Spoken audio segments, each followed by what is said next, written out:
अंदर भी एक कमी रही है तो आप कभी भी मोक्ष और मुक्ति के अधिकारी नहीं हो सकते। सबसे बड़ा जो मानवता के ऊपर जो कलंक है, जो पहले भी रहा है, अनादिकाल से चला रहा है, सबसे पहला कलंक है जातिवाद का। दूसरा मानवता के कलंक ऊपर है वो है धर्म के बारे में अंधे होकर चलना, धर्म को ना समझना और धर्मांध जो लोग हैं, दूसरा कलंक ये है। तीसरा कलंक है वेशभूषा के ऊपर भेदभाव करना, जाति के ऊपर भेदभाव करना, धर्म के ऊपर भेदभाव करना, खान पान के ऊपर भेदभाव करना, वेशभूषाओं के ऊपर भेदभाव करना। और आज ये देखने में मिलता है कि अगर एक मिशन के लोग एक विशेष वेशभूषा पहन लेती हैं तो दूसरे मिशन के लोग उसका विरोध करना शुरू कर देते हैं। उसी मिशन के लोग दूसरे मिशन का जो कोई दूसरी वेशभूषा पहन रहा होगा उसका विरोध करना शुरू कर देंगे। हालांकि हमारे गुरुओं ने, ना पहले वालों ने ऐसा सिखाया है, ना अब वाले सिखा रहे हैं, ना आगे वाले सिखा रहे हैं।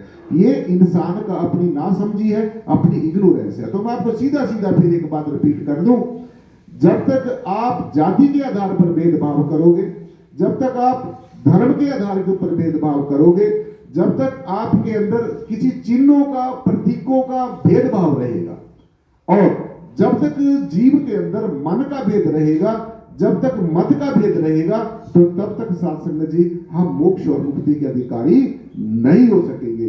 तब तक हम इस संसार के अंदर जो हमारा आवागमन जो है, जो बार बार जन्म लेने का जो कारण है, वो समाप्त नहीं होगा।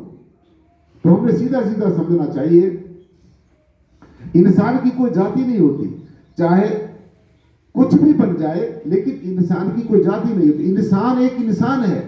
जाति इस शरीर की हो सकती है, जाति इस शरीर की हो सकती है, धर्म शरीर का हो सकता है, वर्ण शरीर का हो सकता है, पहचान शरीर की हो सकती है, लेकिन जिसके कारण ये शरीर जिंदा है, जिसके कारण हम लोग जिंदा हैं, जिसके कारण सारा यूनिवर्स जिंदा है, जिसके कारण सारी जो सृष्टि के ऊपर जो प्राणधारी हैं, जो शरीरधारी हैं, वो श्वास ले रहे हैं, तो वो कौन सी सत्ता है? वो परम सत्ता हम सबके अंदर एक जैसी है।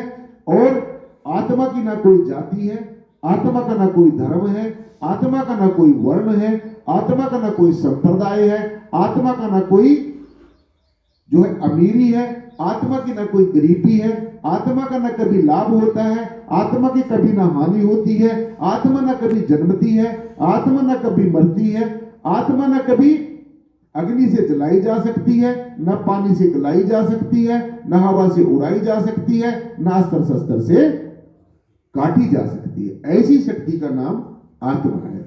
तो वो शक्ति कहां है? वो शक्ति भी आपका अपना ही स्वरूप है। आपको कहीं दाएं बाएं से ढूंढने के से आत्मा परमात्मा नहीं मिलेगा, ये सीधा सीधा नोट कर लेना है। तो इसलिए हम और चीजों से अलग हो सकते हैं। इंसान जाति से अलग हो सकता है, धर्म से अलग हो सकता है, वर्ण से अलग हो सकता है, संप्रदाय से अलग हो सकता है, मिशन से अलग हो सकता है, किसी नाम, प्रतीक और चिन्ह से अलग हो सकता है, किसी वेशभूषा से अलग हो सकता है। तो हमारे अध्यात्म का, हमारी भारत की संस्कृति का, हमारी जो सत्यम शिवम और भारतीय संस्कृति है, उसका इन चीजों के साथ कोई संबंध नहीं है, जो हमारी सनातन संस्कृति है। अब सनातन का ये मतलब समझो, कई बार सनातन शब्द के ऊपर भी विवाद होता है। सनातन जो है, जो आदि अनादि है। देखो, सनातन दो शब्दों से मिलकर बना है, सना और तन, यानी कि तन का मतलब शरीर और सना का मतलब होता है जो ओत प्रोत है, जिसके साथ हमारा शरीर जुड़ा हुआ है, जो हमारे शरीर में है और जिसमें शरीर है। यानी कि जो हमारा सनातन स्वरूप है वो हमारा आत्म स्वरूप है, जिसके होने से सब कुछ हो रहा है। तो इसलिए अगर आप मोक्ष और मुक्ति के अधिकारी बनना चाहते हैं, अगर आप चाहते हैं कि हमारा जन्म और मरण खत्म हो जाए, ध्यान से सुन लेना है मेरी बात को, अगर आप चाहते हैं कि संसार के हमारे लौकिक और अलौकिक समस्याएं हमारी समाप्त हो जाए, बेशक आज जो हालात आप देख रहे हैं, जो किसी एक देश में, किसी एक गांव में, किसी एक शहर में नहीं, जो सारे चारों तरफ आज जो मानवता को जिन आज हालातों ने घेरा हुआ है, जो सब जगह जो हो रहा है, आज आप देख रहे हैं कि चाहे किसी भी फील्ड में चले जाओ, वहां पर विरोधाभास, वहां पर मूढ़ मान्यताएं, इंसान की अपनी बनाई हुई बातें। तो सीधा सीधा हमने ये समझना चाहिए कि जब तक हम अपने सदगुरुओं के बताए गए पद चिन्हों के ऊपर नहीं चलेंगे, जब तक हम अपने सदगुरुओं के बताए गए सिद्धांतों के ऊपर नहीं चलेंगे, जब तक ये जीव अपनी भारत की जो सत्यम शिवम और संगुरम जो संस्कृति है और जो हमारे संतों महापुरुषों के वाणियों के माध्यम से हमें संस्कार दिए गए हैं, जब तक ये जीव उन संस्कारों को धारण नहीं करेगा, तो तब तक साध संगत जी ये मोक्ष और मुक्ति का अधिकारी नहीं बन सकता। इसको ना सुकून मिल सकता है, इसको ना शांति मिल सकती है, इसको जीव को ना कहीं पर सुख का आभास हो सकता है। तो इसीलिए ये जो मैंने आपको बातें बताई हैं, चाहे संसार में कुछ भी हो रहा है, वो एक लौकिक जगत है। लौकिक जगत में आप देख रहे हैं क्या हो रहा है, मुझे बताने की जरूरत नहीं है। आज राजे महाराजों का हाल कैसा हो रहा है, पहले राजे महाराजे कैसे होते थे। पहले राजे महाराजों के खुद जो जाकर राजे महाराजे अपनी सेना अपनी प्रजा को देखते होते थे, रूप बदल बदल कर प्रजा के बीच में जाते होते थे भी क्या हमारी प्रजा में किसी तरीके का कोई दुख संकट तो नहीं है। पहले जो राजे महाराजा, अपना इतिहास पढ़कर देखिए, इतिहास इस बात का साक्षी है। इतिहास के अगर आप पन्ने पलट कर देखते हो शासन जी, तो पहले वाले राजे महाराजों के बारे में आपको पढ़ने को मिलेगा कि पहले राजे महाराजे कितने दयालु और कृपालु होते थे अपनी संगत के प्रति, अपनी प्रजा के प्रति। तो आज आप देख रहे हैं आज के राजे महाराजाओं का क्या हाल है। आज कितना जो शासन प्रशासन में जो जितनी क्रूरता आ रही है, आज के राजे कितने क्रूर हो रहे हैं, अपने प्रजा के प्रति कितने क्रूर हो रहे हैं। और जीता जागता जो उदाहरण है, आप किसान आंदोलन का उदाहरण देख सकते हैं। हमारे किसान भाई कितने दिनों से जद्दोजहद कर रहे हैं। तो सीधा सीधा हमारे जो राजा ने ये समझना चाहिए, हमारे जो भी शासन प्रशासन ने ये समझना चाहिए कि जो चीज प्रजा के खिलाफ है, जिसको प्रजा स्वीकार नहीं करती, तो उसको कभी भी लागू नहीं करना चाहिए।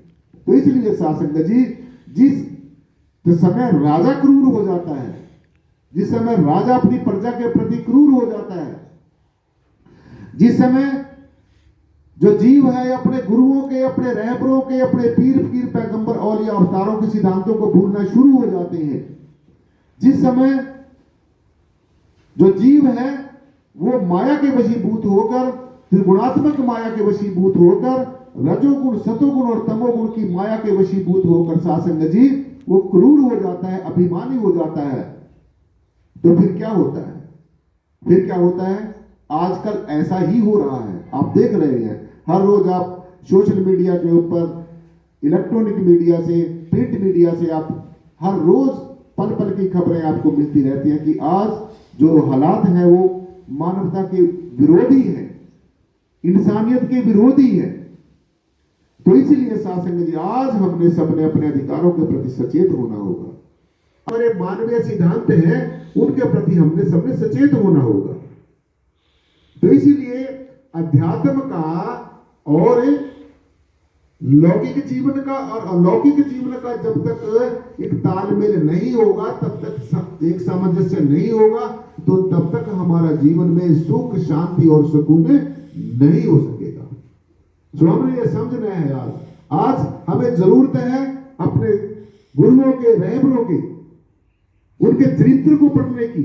सिर्फ चित्र को पूजने से काम हमारा नहीं चलेगा।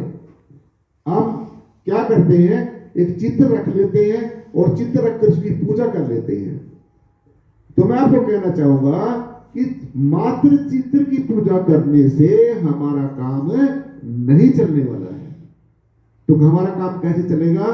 हम अपने गुरुओं के चित्र के साथ साथ में जब हम उनके चरित्र को भी पढ़ेंगे, जब हम ये समझेंगे हमारे गुरुओं ने, हमारे रहबरों ने हमें वास्तव में कहा क्या है, तो तब जगह हमारा जीवन सफल हो सकता है। आज आप देख रहे हैं कि चारों तरफ कितना सा जगह जगह पर मुझे जाने का मौका मिलता है, तो मैं देखता हूं चाहे लाखों लोगों की भीड़ इकट्ठी हो जाए, उससे कुछ ज्यादा फर्क पड़ने वाला नहीं है।